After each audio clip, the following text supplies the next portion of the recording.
It's that time of month again, my friends. It's monthly wrap-up time. This time we have the best reading month I've had in years. 6 5-star reads.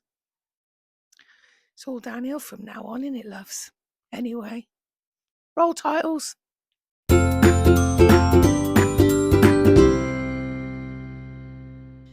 Hello, my lovelies, and welcome to my channel, to my little safe, weird corner of the internet, where I talk about books, bricks, bookish things, brickish things, horror things, mainly. I'm a little bit of a horror person, but this is my monthly wrap up for June. Exciting news on the personal front is that I now have a scooter now. I haven't quite got used to it yet. I've got up and down a few curbs, and the roads in the town I live in horrific because it's a medieval town. So it's not really designed for, anything but walking on. But we'll see how we get on, won't we? I'm going to do this a little bit different this month. I don't normally tell you what my star ratings are because I think our star rate very different to other people. I don't do percentages really. So if something's like a 3.5, I'll round it up to 3 to 4, right?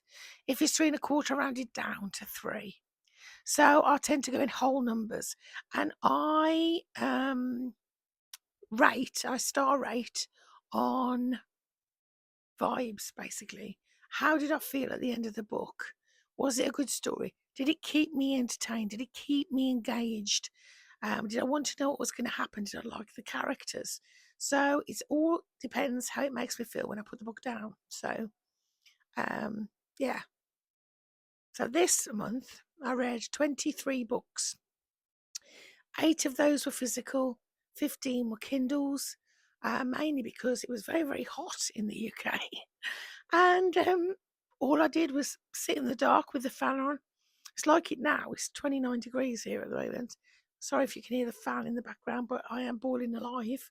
Because I went out this morning to a little Tesco to get some pop and some bits.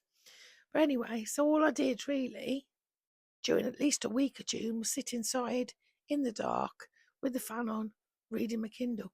So, so there you go. Anyway, let's begin, shall we? So I had one 2-star read this month, which was The Point Horror for June, which is Witness. I never ever give these books more than 3 stars because they're so little and they are of their time. They're entertaining more than anything. And this was a bit weird. It's about a girl called Roxy and her best friend Ursula, who is really not a friend. She's, a frenemy. They seem to hate each other. And they make a bet regarding this very, very cool boy that they both fancy called Lee. Lee. So they decide that whoever can wear his hat, take his hat off him and wear it, they win the bet, $50, which, is quite a lot of money for a teenager in the 90s. And Roxy, because she's a maniac, decides to break into his house. Perfectly normal. And she takes the hat, but as she's leaving, she hears voices and she witnesses something she shouldn't, and therefore her life is in danger. And that's basically the gist of it. Who's the one who hurt the girl? Who is the one who's hurting girls around town? There is some, for those of you who don't like it, there is some animal problems in this one. R.L. Stein, he's got a thing for hurting animals. It's weird. But anyway, so yeah, it was a 2-star read. It was okay. It was entertaining enough, but, nothing I'm going to remember or ever want to read again. So next, I had 7 3-star reads. The first one was this one, Something in the Walls by Daisy Pierce. This was an Abominable Book Club book, which is a book subscription. It's the only one I have actually now. And it was all right. It was a little bit disappointing. This month is a catalogue of disappointments and shocks and things being so good. So it's like the complete disparity, 2 ends of the scale. Something in the Walls is about a psychologist called Mina. And she gets asked by a reporter to go to this small town in Cornwall because a girl there says she's been haunted by a witch. And it's creepy. Don't get me wrong, some of it's creepy. There's witch bottles, and the town itself is very cultish and very much in the old ways. There's hagstones hanging on the doorways, which is what they used to do to scare away witches in olden times, in medieval times. And it turns out this town is more than it appears, and it all gets a bit unpleasant. But the witch itself, just something in the walls, because the witch is supposed to be in the chimney. You can see the eye there.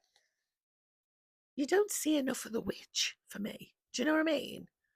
And then about 70% through, it veers off into something completely different. It was all right. I mean, I wanted to know what was happening. It kept me reading. I didn't DNF, but I was just like, it was a great idea, but it just didn't. I mean, it was entertaining enough. I mean, I'd recommend it as kind of a summer read. Yeah, if you're new to horror, or horror is not your normal kind of genre that you read, and you're quite a horror newbie, then this probably is quite a good one, because it's not too scary. It's a bit creepy. The atmosphere is creepy, but it's not. It wasn't scary to me, so that's kind of rule one of a scary book in it. If that doesn't work, do you know what I mean? But anyway, so that was 3 stars. The next one I read was on my Kindle, Molka by Monica Kim. Again, this was a disappointment, really. And I've talked about this on my vlog. Molka in Korean means spy camera. And there's a big problem in Japan and Korea about men putting these cameras into like toilets and bathrooms, or filming women without their permission during, intimate relations. And it's about this woman, and she's in love with this man who's a billionaire's son, and it turns out he's just using her, and he's recording her and sharing those recordings with his friends. It is upsetting and unsettling, and it's supposed to be, I think, it's supposed to make you think, what the hell's going on here? This isn't right. Every time these women complain about it, they just go, oh, it's just boys. That's just boys being boys. And then, of course, she completely loses the plot, and she starts becoming a bit feral, and she starts striking back. And it was sold to me as, this is what happens, and there's these group of women who take their revenge, but it wasn't enough revenge for me. It wasn't unhinged enough for me. I wanted more revenge. I wanted more. And so it was a decent read. It's a fairly quick book. I think it's only 100, 300 pages long. And it's supposed to be a social discourse about this happens and what can we do about it. And every now and then women get their own back, but not enough to stop it. So it's supposed to be aggravating and frustrating, and it but it just wasn't enough death and destruction and slaughter for me. So yeah, so that was a 3-star. Next, and this is going to be contentious, I think, because everyone I've seen actually really loved this book, but Yesteryear by Caro Claire Burke. I bought this as a special offer on Amazon. It was only £8, and I'm going to pass it on to my friend Melina now because I don't want to keep it. And this is about a trad wife influencer who lives on a farm called Yesteryear that she set up like pioneer times. So the kitchen it looks like it was in pioneer times, but all the electrical devices are all hidden. And she has a whole crowd of people who help her. She has nannies, she has a producer, she has people running around doing all the work, really, right? And then one day she wakes up and she's in 1855. This was so disappointing because I read so well, and I thought it would be a great time loop mystery, really. But the woman, I can't even remember her blinking name because I couldn't stand her. Natalie. Oh, my Lord. She is hard work, man. And all the way through here, you can see what she's thinking. It's told very much in her voice, from her perspective. So when she wakes up in 1855, it's her same husband, although he's older. But her children are not the same children, but they are her children. And obviously she thinks there's, it's all a trick and somebody's filming her, and she tries to get back home, and she's just not a likable character. Actually, aside from the children who are innocent in this, and perhaps the producer who I really liked, they're all horrible caricatures of the type of people they are. Not one of them is who they say they are. It just was so disappointing. The twist was just like, oh, it was so disappointing. But as I say, somebody else will probably love it. I hope Melina loves it. For me, it was a disappointment, honestly. So that's a shame. Next, I read Demonic Foes by Richard Gallagher, Dr. Richard Gallagher. I'm not going to talk about this much because there's not a lot to say. He's basically a psychiatrist who specialises in helping Catholic priests dealing with people who say they're possessed demonically, and whether they are or having a mental health crisis. And it's interesting, but he's very, very dense. I have I have qualifications in psychology, and even I have to look up a couple of words in this. It is very, very dense. It's an academic treatise, which is not what it's blurbed as. It's not accessible, I don't think, to the average person who doesn't know anything about psychology. You'd spend a lot of this book looking up terms. But the actual study itself is interesting, but so it was okay. I mean, it's a non-fiction, and I never really give non-fiction more than a 3-star. Sometimes I don't rate them at all. It's very difficult to rate something from someone else's experience, isn't it? This is almost autobiographical. It's very hard to rate an autobiography, isn't it? Because that's someone's life. So it was all right. I enjoyed it, but it was dense, dense, dense. Next, I read 3 books that the ones I'll read. If you watch my vlogs, the ones I read in bed that I can pick up and put down. Oh my God, my voice is going. I have to have a drink in a minute. So we've got Wonderful World of Odd, Favorite Conspiracy Theories, Another World of Odd. Oh no, there's 2. Wonderful World of Odd, Favorite Conspiracy Theories, and there was another one as well, which I can't remember. Mysteries, maybe. I'll put it up on the screen. There was 3 of them, and they did what they did what they say on the tin. They're interesting facts, strange histories, strange stories, strange people, and the weird things that happen around the world. So they do exactly what they say on the tin, and they're free. Well, not free because you have to pay for Kindle Unlimited, but they are on KU. So I'm gonna have a break and see if I can do something about my voice. I'll be back in a moment. Okay, so we're back again. My voice is still no good, so we'll just have to keep going and hope it works itself out. So the next one are all 4-star. I have got 9 4-star reads, which is itself pretty impressive, isn't it, my friends? We've got Darker Days by Thomas Olde Uvelt.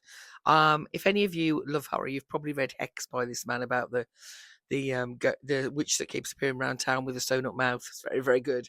And this again, he writes the creepiest, atmospheric kind of horror. It tends to be slow build. So if that's not your thing, then you probably won't enjoy it. But I like that kind of slow creeping dread. And this is about a street in a town where they have made a Faustian pact with who they think is the devil. There's some kind of evil force. And all the families in that close, I can't remember what the place is called now. Let's see if I can find out. Lockhaven. So, for 11 months of the year, they have the most spectacular luck. I mean, just more luck than anybody else had. One of them's going to be in the Olympics. One of them's business multiplies quadruple. But for 1 month of the year, in November, until they make a sacrifice, everything goes wrong. And this is about what happens when they can't make a sacrifice. What happens? Those days in November are called the darker days. What happens to this? What happens to this stream when they can't find somebody who they're willing to sacrifice? And how desperate would they become? Because everything falls apart. The people who had addictions, their addictions come back. The people who were ill, their illnesses come back. Excuse me. The people who couldn't do something now can no longer do it. I mean, it's really wicked. The ending is fantastic. It's so good, and you don't see it coming. But absolutely fantastic book. It's a whopper of a book. It's about 450, 408 pages, but it flies. And it's done in sections like January, February, March, April. It starts in October at the Halloween, when it's the last day where everything will be okay before the darker days come. It's just so good. This is a hardback copy that I got from eBay. eBay? Cost me about £5. Brilliant. Loved it. 4-star read. Next one. Under the Whispering Door by TJ Klune. I've only just started reading TJ Klune, even though I've got all of his books. Anyway, this was great fun.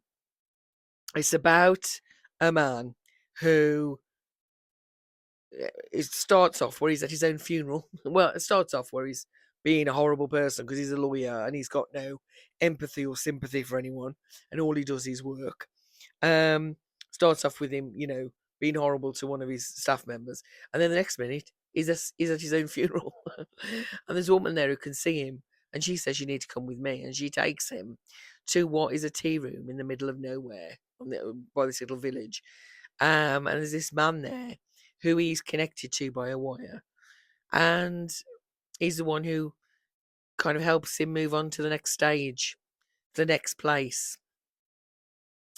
It's so good. The main character's called Wallace, and Hugo, I think, is the owner. And he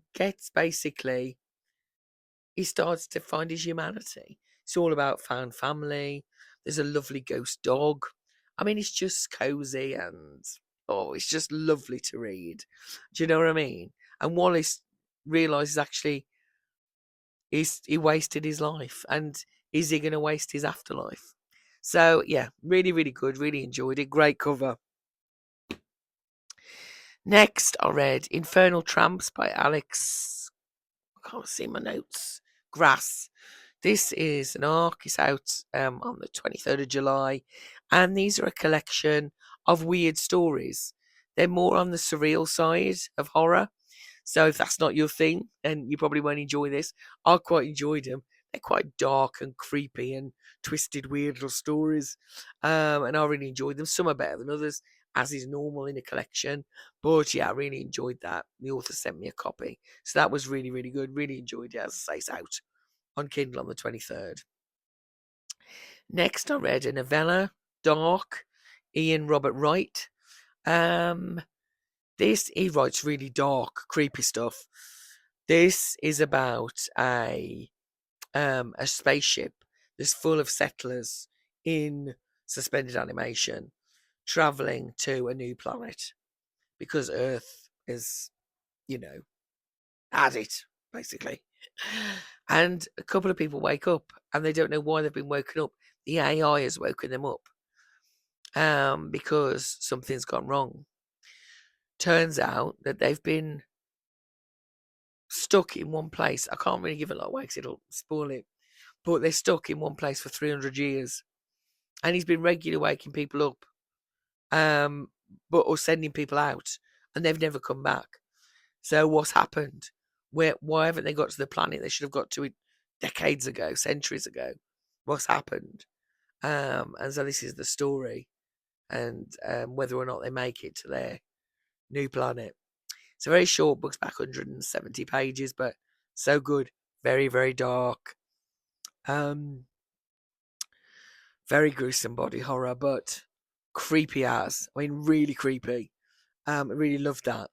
That was just, I love his books. His books, he wrote a wonderful one called Witch,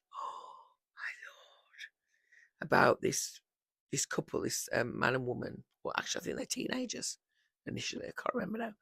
But they find this abandoned house, and chained down in the middle is a woman, surrounded by strange patterns and begging to be released. As you can imagine, it all goes to pot. I still remember that book. Still think about it. It's disturbing. But anyway, yeah, great author. Most of his stuff is on KU.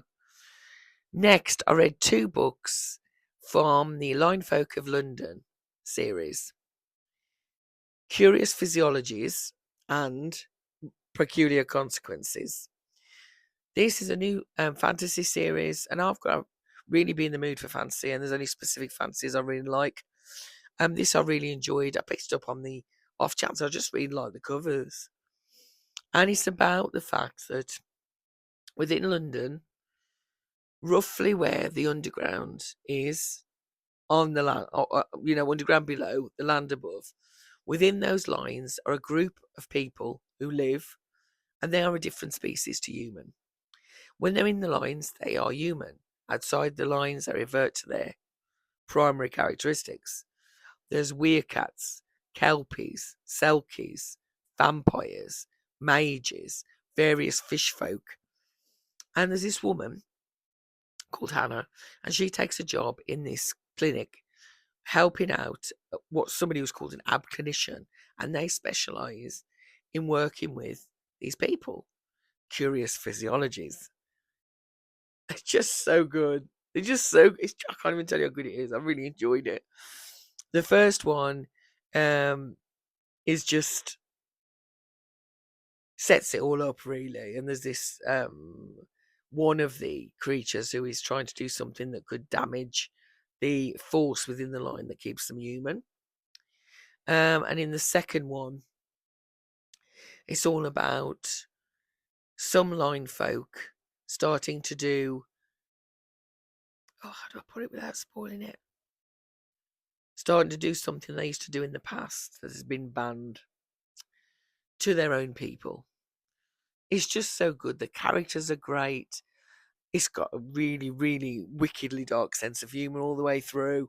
It's set in London, all the landmarks of London. I mean, it's just brilliant. It's a 4-part series. Got the third one to read in July.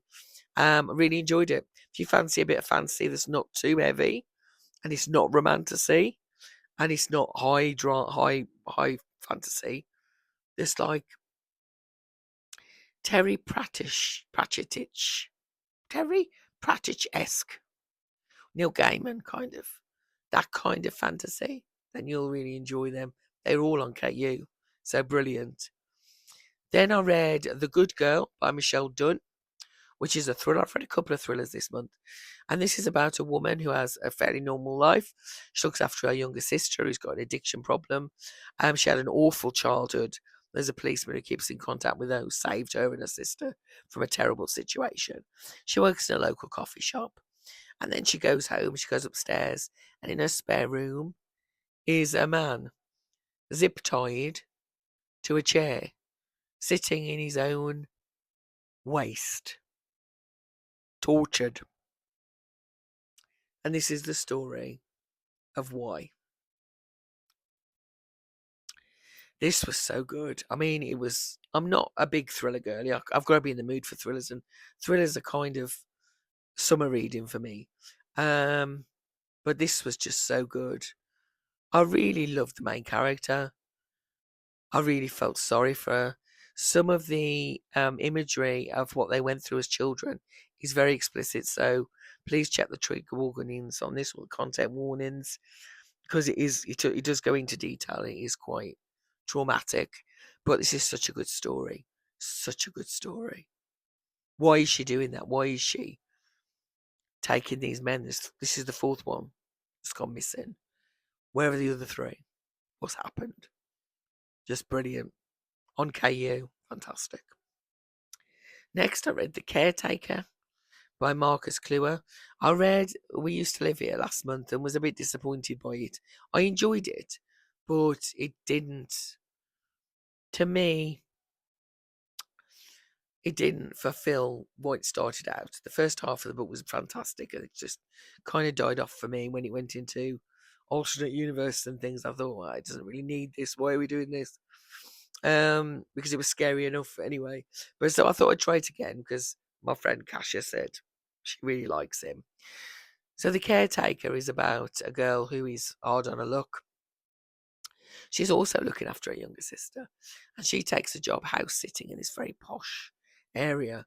And the woman who she goes to see, her husband has died, and she says, "In 3 days, I'll give you $9,000." She says, $9,000 for 3 days. She says, well, there's certain things I expect you to do that you have to follow these rules. One of them is that between 3 and 4 in the morning, she has to make sure the lights stay off. They switch themselves on and off. If she sees anybody in the garden, she has to kind of talk them down. And if they try and go towards the house, she has to beat them to the house. She has to make sure the doors and windows are closed. You don't really know why, but you know if she doesn't follow these rules, something terrible is going to happen. And if she doesn't follow all the rules, something terrible is going to happen to the world. It is deeply unsettling. I mean, really, really creepy. I loved it. It was probably a 4.25 for me. I rounded it down to 4. And the ending,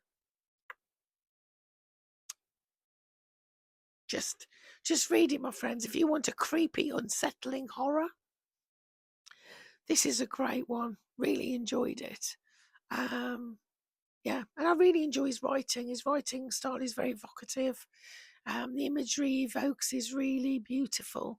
So yeah, really enjoyed that. Redeemed. And finally, 4-star read was a short story, Emergency Skin by N.K. Jemisin. This was just it's one of the Amazon original stories, that they do regularly.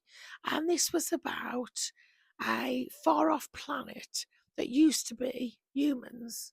And now they're kind of part human, part machine. And every now and then they have to get sent back to Earth to collect something that enables them to keep their youth. And so it's about the most recent 2 pilots who've gone back and what they actually find when they get back to Earth. It's a really good sci-fi. It's really it's dystopian, certainly, but also about, perhaps we got a bit ahead of ourselves as humanity in this, and we think we know better, right? So yeah, it was really, really good. I really enjoyed it. I'm just gonna have another break for a second because my voice is killing me. I am dying. Okay, back again. Oh, it's really annoying. Um, okay, we're on to the 5-star, 6 5-star reads, my friend. 6. 6. The first 3 books I read in the month were 5-star reads. I've never had such a good month, ever. So I'll run you through the ones that I gave 5 stars to anyway, that I ended the book and went, when you end a book, you just have to kind of sit there and look at the wall and go, well, that went places I didn't expect. Do you know what I mean?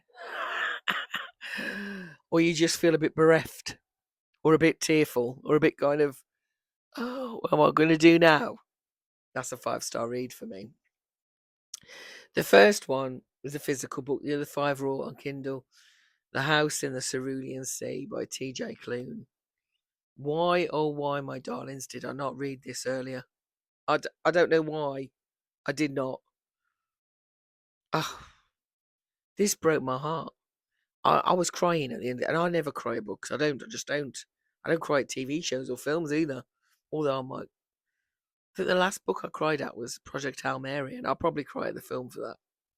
But anyway, this is about a man who works for the Ministry of Magical Youth. Is that right?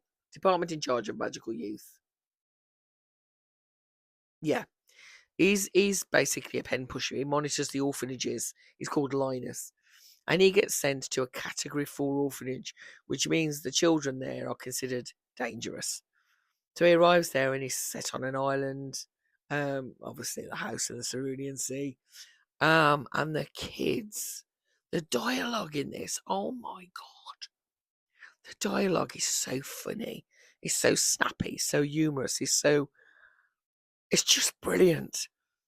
One of the kids on there is called Lucy, short for Lucifer, and he's the Antichrist. There's also a gnome, a fairy. There's a thing that kind of is a blob. I mean, it's just oh my God, I loved it so much.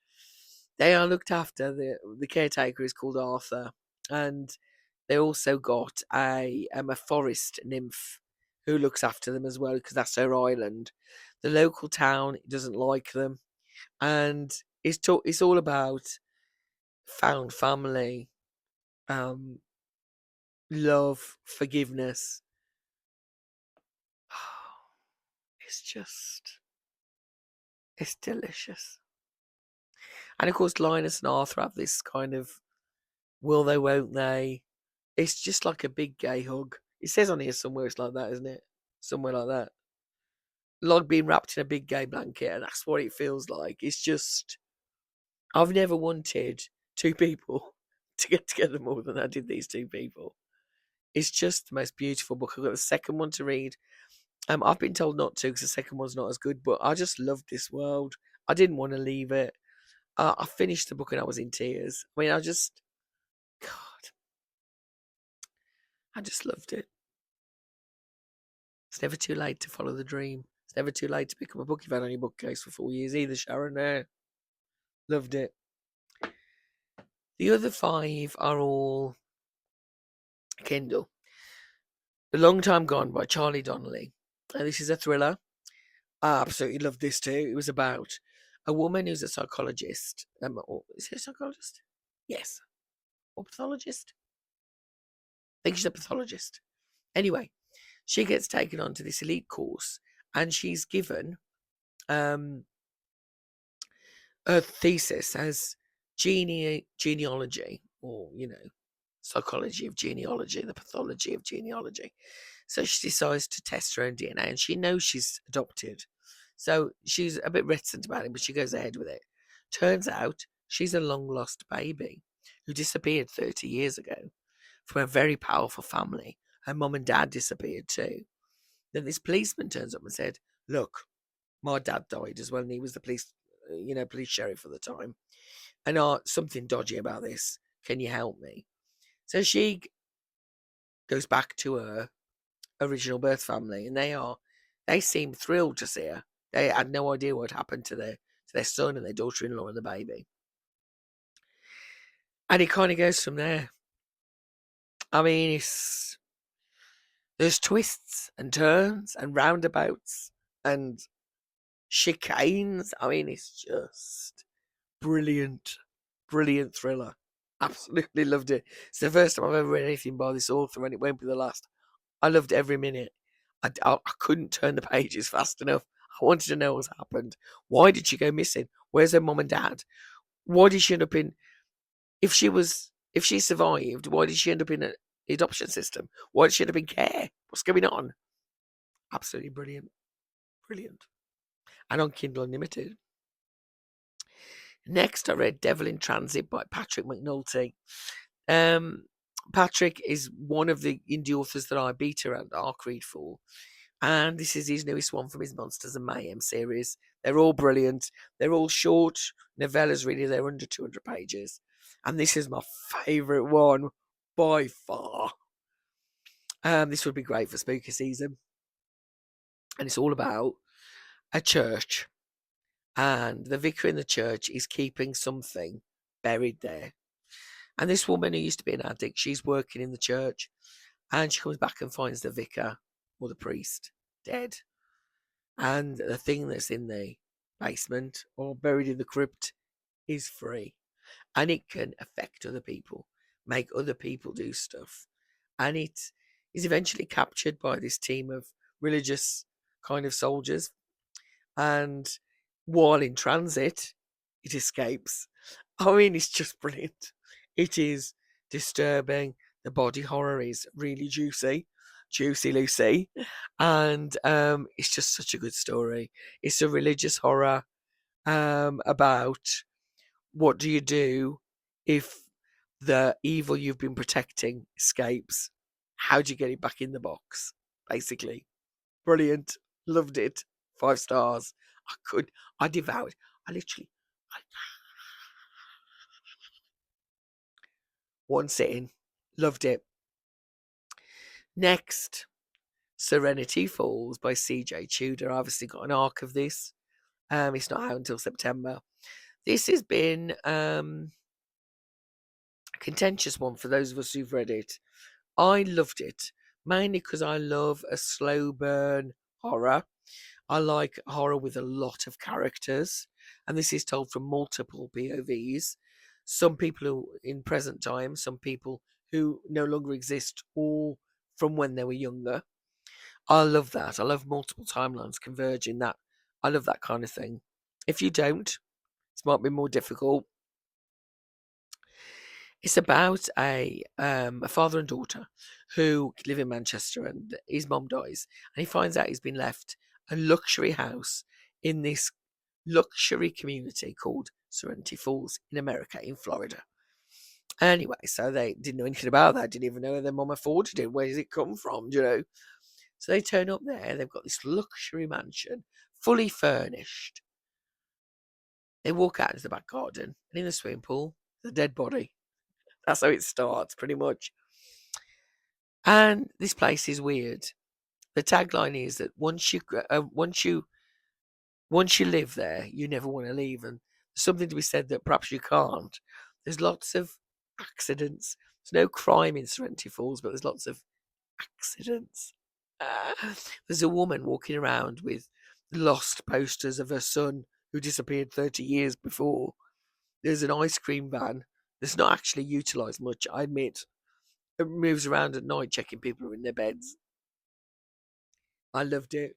It's a conspiracy theory wrapped up in a murder mystery, wrapped up in a thriller, wrapped up in a slow burn horror. I mean, I loved it. I love CJ's writing. I think she writes the most fantastic characters. I think her dialogue is elite. So I loved it. I loved every minute. I couldn't put it down. It's a whopper of a book. It's almost 500 pages. I read it in an afternoon. So there you go. Another one. Couldn't stop nibbling out. Loved it. Next, Kiss Slay Replay by Rachel Harrison. Again, another arc. This one's out in September. And I love Rachel. I mean, Rachel, like CJ Tudor, is an auto-buy author for me. She's also a good friend of the Point Horror Book Club that I belong to, and she often does discussions with us. She's good fun. And this, I love all of her books. Such Sharp Teeth is my favourite one of hers. El Black Sheep second, close second. But this, Kiss Slay Replay, I don't know how to explain this without giving anything away. So I'll make it as simple as possible. There's a woman, Willa, she's called. She's broken up with her long term boyfriend just before they were due to get married, and she's grieving. Been grieving for him, even though it was her decision to break up. And she gets invited to one of her best friends, and her husband is also a friend, a group of college friends, of which her ex fiance is part of that. Is invited to the wedding, and she's dreading it. She's dreading seeing her fiance, and she knows he's going to be with someone else, right? So she turns up, wedding goes ahead, and then a masked figure starts going round, killing people and slashing them. It's basically a slasher. She runs away, obviously. Eventually, though, the slasher catches up with her and she dies. And she wakes up, and it's the same day again. Same day of the wedding, and it hasn't happened. She's in a time loop. But it's not what you think it is. I can't say any more than that because she'll ruin it. So that's basically the premise. She gets stuck in a time loop, keep reliving the same day, the same wedding, always hoping for a different outcome. Will she get out of the time loop? I ain't saying. But this was absolutely bananas. It was absolutely crackers in the best possible way. It was funny. It was dark. It was really gory. Very good body horror. But the humor, the dark humor through this, she writes the most fantastic female characters. I mean, really, they feel so real. Just brilliant. Just brilliant. Read it when it comes out. You'll love it. It's just so much fun. I loved it. Another one. 5 stars. And the last 5-star read was one of the first books I read, The Monks of June. Solace House by Will MacLean. This is another one that's, you know, split an opinion. I loved it. I absolutely loved it. I devoured it.